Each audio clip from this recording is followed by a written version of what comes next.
രണ്ടാം ഊഴം ഭാഗം 9. കാട് വരണ്ട് കിടക്കുകയായിരുന്നു. വർഷം കാത്തു നിൽക്കുന്ന ഇലകൊഴിഞ്ഞു വിളറിയ മരങ്ങൾ, കരിയിലകൾ അടിച്ചുകൂട്ടിയിട്ടുണ്ടാക്കിയ താൽക്കാലിക മെത്തകളിൽ ജ്യേഷ്ഠനും അനുജന്മാരും തൊട്ടു കിടന്നു. അമ്മ എഴുന്നേറ്റ് കഴിഞ്ഞിരുന്നു.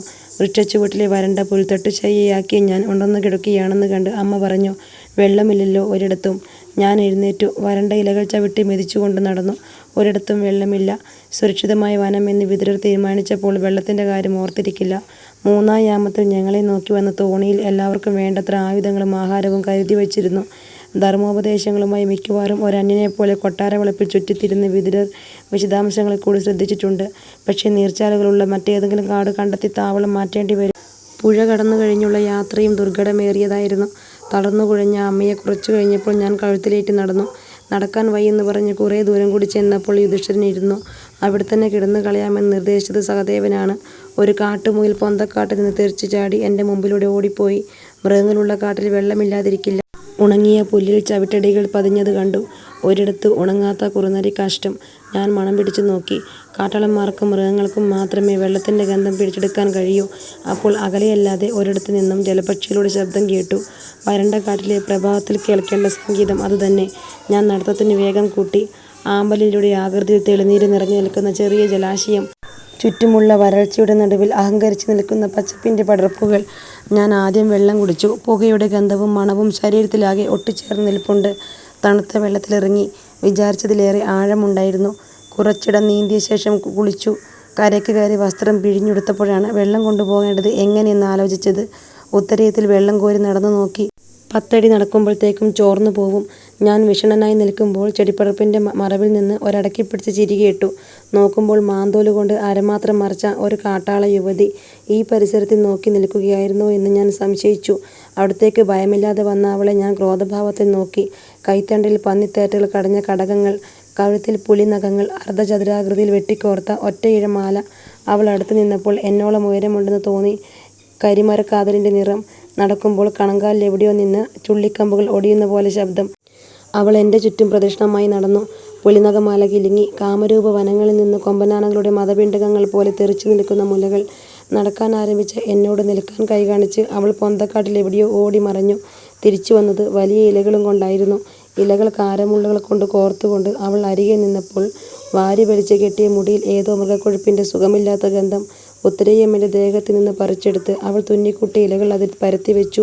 വെള്ളം കൊണ്ടുപോകാനുള്ള പാത്രമായി കഴിഞ്ഞു. എത്ര എളുപ്പത്തിൽ! വെള്ളം മുക്കിയെടുത്ത് ഞാൻ നടന്നപ്പോൾ അല്പം പിന്നിലായി അവളും വരുന്നുണ്ടെന്ന് അറിയാമായിരുന്നു.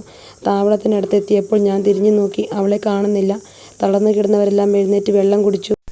ഗാന്ധാരം തൊട്ട് മാഗധം വരെ, വഹ്ലീകം തൊട്ട് വിദർഭം വരെ ഭരിക്കാൻ പോകുന്നു എന്ന് ശതശൃംഗത്തിലെ ഋഷിമാർ പറഞ്ഞ യുധിഷ്ഠിരനാണ് കരിയിലകളിൽ തളർന്നു കിടക്കുന്നത്. 18 ദാസിമാരുടെ പരിചരണമേറ്റു കഴിഞ്ഞ അമ്മയാണ് വെറും മണ്ണിൽ തലകുനിച്ചിരിക്കുന്നത്. ഞാൻ അസ്വസ്ഥനായി. യാത്ര തുടങ്ങിയെന്ന് അമ്മ വിദുരർക്ക് സന്ദേശം അയച്ചു. എങ്ങോട്ട്? നാമിനി എങ്ങോട്ട്? അപ്പോൾ കാട്ടുകനികളും ചെത്തിയ വലിയ മുളംതണ്ടിൽ തേനുമായി വീണ്ടും കാട്ടാളത്തി എവിടെ നിന്നോ പെട്ടെന്ന് മുമ്പിലേക്ക് വന്നു. അവളുടെ കാലച്ച കൂടി ഞങ്ങളാരും കേട്ടില്ല. അമ്മയുടെ മുമ്പിൽ എല്ലാം നിരത്തിവെച്ച് അവൾ മുട്ടുകുത്തി. ശിരസ് നിലത്ത് മുട്ടിച്ച് വന്ദിച്ചു. അമ്മ അത്ഭുതത്തോടെ എന്തുകൊണ്ടോ എന്നെയാണ് നോക്കിയത്. നീ ഏതാണ്? നിന്റെ പേരെന്താണ്? അമ്മ ചോദിച്ചു. അവൾ എൻ്റെ നേരെ നോക്കിയിരുന്ന കണ്ണുകൾ പിൻവലിച്ചു. പതുക്കെ പറഞ്ഞു, ഹിഡിംബി. കാട്ടാളരാണ് ചുറ്റുവട്ടത്തുമെന്ന് തോന്നുന്നു. യുധിഷ്ഠിരൻ യുവരാജാവിൻ്റെ ഗൗരവം ഇരിപ്പിൽ വരുത്താൻ ശ്രമിച്ചുകൊണ്ട് പറഞ്ഞു, അമ്മയ്ക്ക് സഹായത്തിന് ഇവൾ നിൽക്കുമോ ആവോ? സമ്മാനങ്ങൾ കൊടുക്കാമെന്ന് പറഞ്ഞു നോക്കൂ. പിന്നെ എന്നോട്, ഇവൾക്ക് നമ്മുടെ ഭാഷ അറിയുമോ ആവോ? ഹിഡിംബി ചിരിയൊതുക്കി. അമ്മ അന്വേഷിച്ചു, നിനക്ക് ആരൊക്കെയുണ്ട്? പൈശാചി കൂടുതൽ കടന്ന പ്രാകൃതത്തിലാണ് അവൾ സംസാരിച്ചത്. മിക്കപ്പോഴും തനിച്ചാണ്. ഒരു സഹോദരനുണ്ട്. അയാൾ ഈ കാട് തൊട്ട് കാമ്യകവും കടന്ന് ഗന്ധമാദനം വരെ വേട്ടയാടി നടക്കും. വല്ലപ്പോഴുമേ ഇവിടെ വരാറുള്ളൂ. വീട് എവിടെയാണ്? അവൾ കാട്ടിലേക്ക് വിരൽ ചൂണ്ടി. യുധിഷ്ഠിരൻ പറഞ്ഞു, ഇവർക്കെന്ത് വീട്? കാട് തന്നെ വീട്. ഹിഡിംബി വീണ്ടും അമർത്തി ചിരിച്ചു. വീണ്ടും വരാമെന്ന് പറഞ്ഞ് അവൾ പോയപ്പോൾ ജ്യേഷ്ഠൻ പറഞ്ഞു, എന്നോട് സൂക്ഷിക്കണം. ചിലപ്പോൾ മായാവിധികൾ കൂടി അറിയാവുന്നവരാവും. രാത്രി പ്രത്യേകിച്ച് അടുത്തു വരാതെ നോക്കണം. എന്നോട് മാത്രം എന്തിനീ ഉപദേശം? അവൾ ഞങ്ങളുടെ മുമ്പിൽ നിന്നപ്പോൾ എല്ലാവർക്കും തോന്നിയ കൗതുകത്തിലേറെ എന്തെങ്കിലും കണ്ടോ എൻ്റെ മുഖത്ത്? വെയിൽ മങ്ങുന്നതുവരെ കിടന്നു മയങ്ങി. പിന്നെ എന്തൊക്കെ മൃഗങ്ങളുണ്ടെന്ന് നോക്കി വരാമെന്ന് പറഞ്ഞ് ഞാൻ എഴുന്നേറ്റു. 3 മുഴമുള്ള ചെറിയ കുന്തം മാത്രം കയ്യിലെടുത്തു. അർജുനൻ അകലെ ഒരു മരത്തിൽ അടയാളം വച്ച് അസ്ത്രവിദ്യ തുടങ്ങിയിരുന്നു. രാവിലെ ജലാശയം നോക്കിപ്പോയ വഴിക്ക് എതിർവശത്തേക്ക് നടന്നു. ഒരിക്കൽ കൂടി ഒരു മുയൽ വഴിവക്കിൽ നിന്ന് എടുത്തു ചാടി. കുന്തം എറിഞ്ഞാൽ കൊള്ളുന്ന ദൂരമേയുള്ളൂ. അപ്പോൾ ഒരു സിൽക്കാരം കേട്ടു. ഓടി അകലുന്ന മുയലിൻ്റെ പിറകെ അവൾ. അത് വളരെയേറെ മുന്നിലെത്തിയിരിക്കുന്നു. പന്തയം വെറുതെയാണ്. പൊന്തക്കാടുകൾക്കിടയിലൂടെ കഴുകൻ തൂവൽ കെട്ടിയ ഒരു കണയമ്പ് പോലെ അവൾ പറക്കുകയായിരുന്നു. മുയൽ എനിക്ക് കാണാത്ത അകലത്തായി അവൾ ഒരിടത്ത് വീഴുന്നത് കണ്ടു. ഞാൻ അവളുടെ നേർക്ക് നടന്നു. വേരിലെവിടെയോ കാൽ കുടുങ്ങി വീണതാവുമെന്നാണ് ഞാൻ കരുതിയത്. അടുത്തെത്തുന്നതിന് മുൻപായി അവൾ എഴുന്നേറ്റ് തിരിഞ്ഞു നിന്നു. കൈ ഉയർത്തി കാണിച്ചു. ചെവി കൂട്ടിപ്പിടിച്ച നിലയിൽ വലിയൊരു മുയൽ രക്ഷപ്പെടാൻ വേണ്ടി പിടയ്ക്കുന്നു. അവൾ ചിരിച്ചു. ഞാനും ചിരിച്ചുപോയി. പിന്നെ അവൾ കൈവിട്ടു. ഭയന്ന മുയൽ വിശ്വസിക്കാനാവാത്ത പോലെ ആദ്യം വിറച്ചു നിന്നു. പിന്നെ പ്രാണഭയത്തോടെ കാട്ടിൽ ഓടിമറഞ്ഞു. അടുത്ത പാറക്കെട്ടിൽ കുന്തം ചാരിവെച്ച് ഞാനിരുന്നു. അവൾ അടുത്തേക്ക് വന്നു. താഴെ വെച്ച കുന്തം മുന്നിൽ വിരലോടിച്ച് മൂർച്ച നോക്കി അവൾ ഇരുന്നു. കാറ്റിൽ വന്നു വീണ ഒരുണങ്ങിയ പലാശ പൂങ്കുലയെടുത്ത് അവൾ ചവച്ചു. ഇളം നീലമുള്ള ചുണ്ടുകളിൽ ചുവന്ന നനവ് പരന്നു. കൈപിടിച്ചടിപ്പിച്ചപ്പോൾ അവൾ കരുനാഗം പോലെ എന്നെ ചുറ്റിപ്പിണഞ്ഞു. മൃഗക്കൊഴുപ്പിൻ്റെ ഗന്ധമുള്ള മുടിക്കെട്ടഴിഞ്ഞ് എൻ്റെ മുഖമാകെ ഇരുട്ടിലാഴ്ത്തി. വിശോകനയച്ച ദാസ്യപ്പെണിൻ്റെ നഗ്നശരീരം കൈക്കുള്ളിൽ ഒതുങ്ങി നിന്നിട്ടും ആകെ തണുത്തു നിന്ന ആ രാത്രി ഒരു വിഡ്ഢി സ്വപ്നം പോലെ അകലെ മറഞ്ഞു. ആചാര്യന്മാർ സ്ത്രീ ശരീരത്തിന് പാഠഭേദങ്ങൾ പറയണമെന്ന് തോന്നിയ മുഹൂർത്തം. ഈ അഗ്നിക്ക് 7 ജ്വാലകൾ, 70 ആയുധം. ഹോതാവ് ദ്രവ്യവും ഹോത്രവും ചാരവുമായി മാറാൻ ഇവിടെ കൊതിക്കുന്നു. പിന്നീട് താവളത്തിലേക്ക് തിരിച്ചു പോരുമ്പോൾ ഞങ്ങൾ തൊട്ടു നടന്നു. നകുല സഹദേവന്മാരുടെ സംഭാഷണം കേട്ടു തുടങ്ങിയപ്പോൾ ഞാൻ നിന്നു. അവൾ മുമ്പേ നടന്നു. കാട് ഇരുളുന്നതുവരെ ഞാൻ അലഞ്ഞു നടന്നു. ആകാശത്തേക്ക് കൈയുയർത്തി വലിയൊരു കാട്ടാളനെ പോലെ ഉടുമ്പര വൃക്ഷത്തിൻ്റെ ചില്ലകൾക്കിടയിലൂടെ നക്ഷത്രം തെളിയുന്നത് കണ്ടു. ഞാൻ മടങ്ങി. വൈകി ഇരുട്ടിൽ കാട്ടിൽ നടക്കുന്നതിന് യുധിഷ്ഠിരൻ ശാസിച്ചു. ഭക്ഷണത്തിനിരുന്നപ്പോൾ സഹദേവൻ എനിക്ക് മദ്യം വിളമ്പി. വിതുരർ അയച്ച വിഭവങ്ങളിൽ മദ്യമുണ്ടായിരുന്നില്ല. നകുലൻ പറഞ്ഞു. ഹിഡിംബിയുടെ കാഴ്ചദ്രവ്യങ്ങൾ പിന്നെയും വന്നു. വൈകിയാണ് ഞാൻ പിറ്റേന്ന് ഉണർന്നത്. യുധിഷ്ഠിരൻ ബഹളം കൂട്ടുന്ന ശബ്ദം കേട്ടുകൊണ്ട്. കാര്യം ചോദിച്ചപ്പോൾ കൂടെ കൊണ്ടുവന്ന ധാന്യപ്പൊതികൾ, ദാനത്തിനും സമ്മാനങ്ങൾക്കുമായി കരുതിവെച്ച തോൽസഞ്ചി, പൂജയ്ക്കുള്ള ചെറിയ സ്വർണ്ണപാത്രങ്ങൾ എല്ലാം നഷ്ടപ്പെട്ടിരിക്കുന്നു. യുധിഷ്ഠിരൻ ഉറപ്പിച്ചു പറഞ്ഞു. അവളാണ് ആ കാട്ടാളത്തി. അവൾ രാക്ഷസിയാണ്. രാത്രി മായാവിനിയായി വന്ന് കൊള്ളയടിക്കും. മനുഷ്യമാംസത്തിൽ കൊതി തോന്നി തിന്നുകളയാത്തത് തന്നെ ഭാഗ്യം. ഞാൻ താവളത്തിൻ്റെ ചുറ്റും നടന്നു നോക്കി. ഏതു പാറക്കെട്ടിലും മൃഗങ്ങളുടെ കാലടിപ്പാടുകൾ എനിക്ക് കാണാം. ഇവിടെ വലിയ കാലടിപ്പാടുകളിൽ പതിഞ്ഞത് ഞാൻ വ്യക്തമായി കണ്ടു. പുരുഷൻ്റെ നഗ്നപാദങ്ങൾ. ഒന്നും പറയാതെ ഞാൻ ജലാശയത്തിന് നേർക്ക് നടന്നു. അടുത്തെത്തിയപ്പോൾ ഒരു ചെത്തിക്കാട് പിറുപിറുത്തു. അരുത്, ആപത്തുണ്ട്. ഞാൻ കൈനീട്ടി പിടിച്ചപ്പോൾ മുടിക്കെട്ടാണ് കിട്ടിയത്. വലിച്ചു മുന്നിലേക്കിട്ടപ്പോൾ അവൾ നിന്ന് വിറച്ചു. നിനക്ക് സ്വർണം വേണോ, ധാന്യം വേണോ? ആരാണ് ഞങ്ങളെ കൊള്ളയടി? അപ്പോൾ കാട്ടുപന്നി മുക്കരയിടുന്നത് പോലെ ശബ്ദം കേട്ടു. പിന്നിൽ ഓടിയെടുക്കുന്ന കാലടികളിൽ ഭൂമി കുലുങ്ങുന്നുവെന്ന് തോന്നി. അടുത്തെത്തിയ കാട്ടാളനും കരിമ്പനെ പോലെ നിവർന്നു നിന്നു. ഒടിച്ചെടുത്ത ഒരു കൂറ്റൻ മരച്ചില്ലയുണ്ട് കയ്യിൽ. പഠിച്ച യുദ്ധപാഠങ്ങൾക്കൊന്നും ഇവിടെ പ്രയോജനമില്ല. വാക്കുകൾക്കും ഉപയോഗമില്ല. വീശിയടിച്ച ആദ്യത്തെ അടിയിൽ നിന്ന് എൻ്റെ വേഗം കൊണ്ട് മാത്രമാണ് രക്ഷപ്പെട്ടത്. ഭാഗ്യവും തുണച്ചു. ചില്ലയുടെ അറ്റം നെഞ്ചിലൂടെ പൊള്ളിക്കൊണ്ട് കടന്നുപോയി. നീറുന്ന നെഞ്ചിലെ വരയിൽ ചോരയുടെ നനവ് പൊടിയുന്നത് ഞാൻ അറിഞ്ഞു.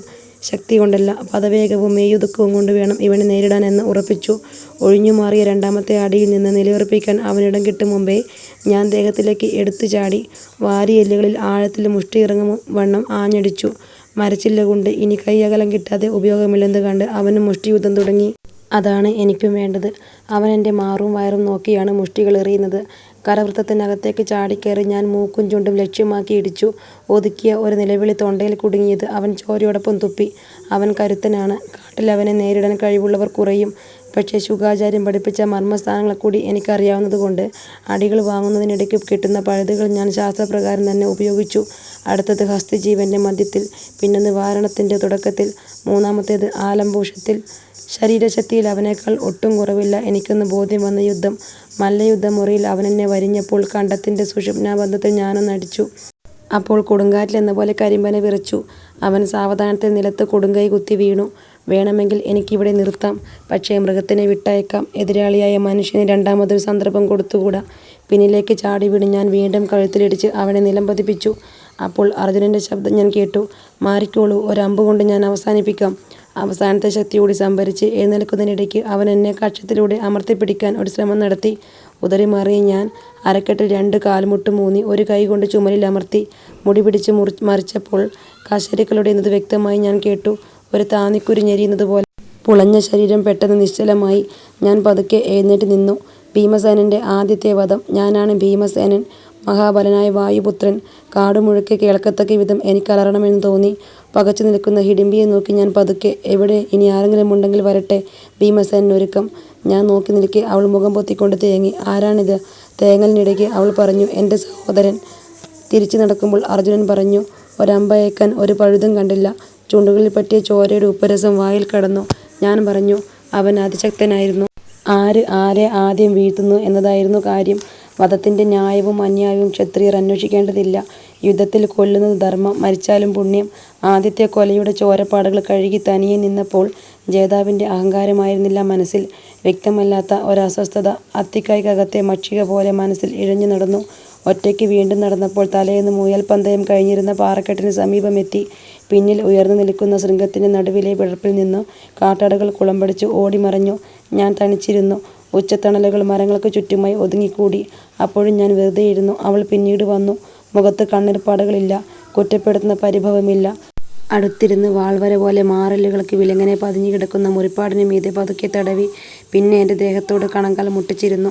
ദുഷ്ടനായിരുന്നു, എന്നാലും അയാൾ ഒരാളെ സ്വന്തമായി ഉണ്ടായിരുന്നുള്ളൂ. രക്തബന്ധത്തിൽ ദുഃഖമല്ല. വിറയ്ക്കുന്ന ചുണ്ടുകൾ കഴുത്തിൽ കൈയിട്ട് നെഞ്ചിലേക്ക് അമർത്തിക്കൊണ്ട് ഞാൻ പറഞ്ഞു, നിനക്ക് ഞാനുണ്ട്.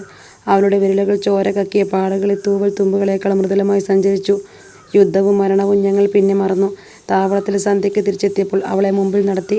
അമ്മയുടെ മുമ്പിലേക്ക് അവളെ നീക്കി നിർത്തി ഞാൻ പറഞ്ഞു, അവൾ ഇനി മുതൽക്ക് അമ്മയുടെ ദാസിയാണ്, എൻ്റെ വധുവാണ്. അമ്മയുടെ കണ്ണുകളിലെ നടുക്കം ഞാൻ ശ്രദ്ധിച്ചു. ഞാൻ മാത്രം.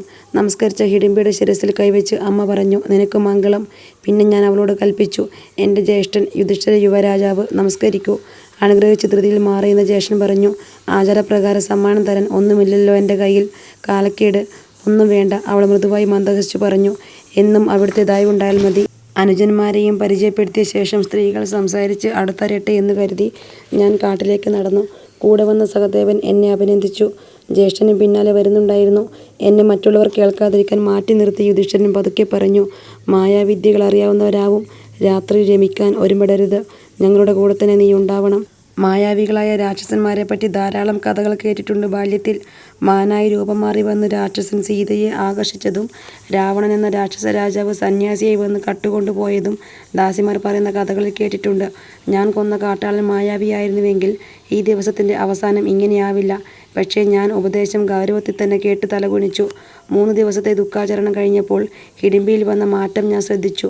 അവൾ മുടിയിലും കഴുത്തിലും പൂമാലകൾ അണിയാൻ തുടങ്ങി. കാടിൻ്റെ നിഗൂഢ ഭംഗികൾ മുഴുവൻ അവളെനിക്ക് കാണിച്ചു തന്നു. കൊടിയ വേനയിലും പൂത്തു നിൽക്കുന്ന മരങ്ങൾ, മധുര നീര് നിറഞ്ഞ തണ്ടുള്ള ചെടികൾ, വനദുർഗസ്ഥലികൾ, ഒളിഞ്ഞൊഴുകുന്ന നീർച്ചോല, ഇന്ദീവരങ്ങൾ മാത്രം വിടരുന്ന കാട്ടുപൊയ്ക, അങ്ങനെ പലതും. ഹസ്തിനപുരത്തെ ശത്രുക്കളും വനവാസത്തിൻ്റെ കഷ്ടതകളും ഞാൻ മറന്നു. ദൈർഘ്യം പോരാത്ത പകലുകൾ, ഉദയം വരാതിരിക്കാൻ കൊതി തോന്നുന്ന രാത്രികൾ. ഒരു സന്ധ്യയ്ക്ക് ഞങ്ങൾ കാട്ടിൽ നിന്ന് തിരിച്ചെത്തിയപ്പോൾ അമ്മ പറഞ്ഞു, നമുക്ക് യാത്രയ്ക്കുള്ള സമയമായി. അർജുനൻ പറഞ്ഞു. ഇളയച്ചൻ വിതുരരുടെ സന്ദേശവുമായി ഒരു പ്രത്യേക ദൂതൻ വന്നിരുന്നു. ഏകചക്രയിലേക്ക് താമസം മാറ്റുകയാണ് നമ്മൾ. യുധിഷ്ഠിരൻ വിശദീകരിച്ചു. ഏകചക്ര ചെറിയ സ്ഥലമാണ്, ബ്രാഹ്മണരുടെ ഗ്രാമം. അവിടെ ബ്രാഹ്മണരെപ്പോലെ ധാന്യവും ഭിക്ഷയുമായി കഴിഞ്ഞാൽ ആരും അറിയില്ല. കാട്ടിലെ കഷ്ടപ്പാടുകൾ ഇനി വയ്യ. ഹസ്തിനപുരത്തിൽ എന്തൊക്കെ നടക്കുന്നു? വാരണാവത്തിലെ മന്ദിരം കയറിയതറിഞ്ഞ് വലിയച്ഛൻ വിലപിച്ചുവത്രേ. പിന്നെ ആരൊക്കെ കരഞ്ഞു? അത് ദൂതൻ പറഞ്ഞില്ല. ഭീഷ്മപിതാമഹൻ, ദ്രോണാചാര്യർ, എൻ്റെ സൂതൻ വിശോകൻ. അമ്മ തിരക്കുകൂട്ടി. യാത്രയ്ക്ക് ഒരുങ്ങാൻ വിശേഷിച്ചൊന്നുമില്ല. വഴിയാത്രയ്ക്ക് വേണ്ട ഫലമൂലങ്ങൾ തിരയാൻ ഒരുങ്ങുകയായിരുന്നു ഹിഡിംബി. അമ്മ എന്നെ നോക്കി പറഞ്ഞു, ഹിഡിംബി വരുന്നത് ശരിയല്ല. ജ്യേഷ്ഠൻ എൻ്റെ തോളിൽ കൈവച്ച് പറഞ്ഞു, ബ്രാഹ്മണരെപ്പോലെ അവർക്കിടയിൽ കഴിയേണ്ടവരാണ് നമ്മൾ. അപ്പോൾ എന്തോ പൊതിഞ്ഞു കെട്ടിക്കൊണ്ടിരുന്ന ഹിഡിംബി അത് നിർത്തിവെച്ച് അമ്മയെ നോക്കി. പിന്നെ എന്നെ തന്നെ നോക്കിയിരുന്നു. ഞാൻ അവളുടെ കണ്ണുകളെ നേരിടാനാവാതെ തിരിഞ്ഞു നിന്നു. ഞാൻ അടുത്തു വന്ന സഹദേവനോട് പതുക്കെ പറഞ്ഞു, അവൾ ഗർഭിണിയാണ്, അമ്മയ്ക്കറിയാം. അമ്മ എഴുന്നേറ്റ് അവളുടെ സമീപത്ത് ചെന്ന് ശിരസിൽ കൈവച്ചു പറഞ്ഞു, എൻ്റെ പുത്രവധുവായി ആദ്യം വന്നവളാണ് നീ. നിനക്ക് സൽപുത്രനുണ്ടാവട്ടെ. എന്നും നിൻ്റെ സ്നേഹവും പരിചരണവും ഞാൻ ഓർമ്മിക്കും. യാത്രയ്ക്ക് ഒരുങ്ങി നിൽക്കുന്ന സഹോദരൻ യുധിഷ്ഠിരൻ്റെ പിന്നാലെ നടന്നു. എന്നെ ശാസനയോടെ നോക്കി അമ്മയും നടക്കാൻ തുടങ്ങി. അമ്പും വില്ലും ചുമലിൽ കെട്ടിവെച്ച് കഴിഞ്ഞ് ഞാൻ പിന്നെയും നിന്നു. അമ്മ വീണ്ടും സംശയിച്ച് തിരിച്ചു വന്നു. നിന്റെ പുത്രൻ വലുതാവുമ്പോൾ എന്നെ കാണാൻ അയക്കണം. എൻ്റെ 5 മക്കൾക്കും അവനായിരിക്കും മൂത്ത മകൻ. പിന്നെ അമ്മ നടന്നു. ഞാൻ അവളുടെ മുന്നിൽ നിന്നു. നിനക്കായി, പിറക്കാൻ പോകുന്ന എൻ്റെ സന്തതിക്കായി ഒരടയാളമായി കൂടി വിലപിടിപ്പുള്ളതൊന്നും തരാനില്ലാത്ത ദരിദ്രനാണിപ്പോൾ ഭീമസേനൻ. എൻ്റെ പാദങ്ങൾ തൊട്ട് നമസ്കരിച്ച അവളെ എഴുന്നേൽപ്പിച്ച് ശിരസിൽ ചുണ്ടുകളമർത്തി. വിട പറയാനുള്ള വാക്കുകൾ കിട്ടാതെ ഞാൻ നിന്നു. പിന്നെ നേർത്ത ഇരുട്ടിൽ അകന്നകന്നു പോകുന്ന രൂപങ്ങളുടെ ഒപ്പം എത്താൻ വേണ്ടി തിരക്കിട്ട് നടന്നു.